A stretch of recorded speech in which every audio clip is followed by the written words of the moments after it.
It's a mixed bag, grand final day, I guess for obvious reasons. I mean, being on the ground after the game, you're so clearly not a part of it, but you are.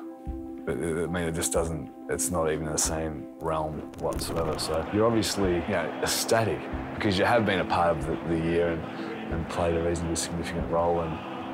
But then again, you're dreading that time and that thought in the back of your mind where you're going to be alone at some stage, and it's going to sort of sink in a little bit more then.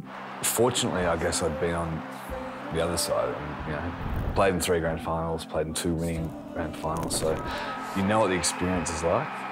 So if there's any gratitude in that, I guess there's a small piece there.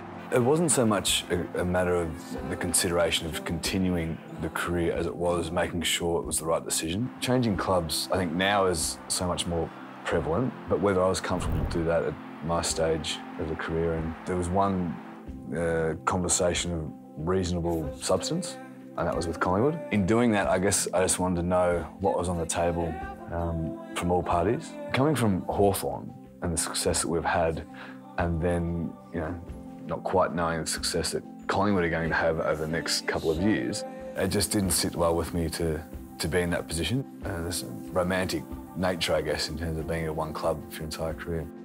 Lifestyle's changing in every way that you can imagine. Coming from the rigours and the routine, now you sort of find yourself, you don't have to go to bed at 10 o'clock every night. You don't have to be so careful with what you eat, and you can have a beer and a glass of wine during the week and not feel guilty. And the opportunity to travel is pretty cool. South America, Central America, and up through the States for a little bit. For the first month, I was travelling with my brother, and after a couple of nights in Vegas, he went home with his tail between his legs, and ended up at the Super Bowl in Phoenix for a bit, and that was really cool.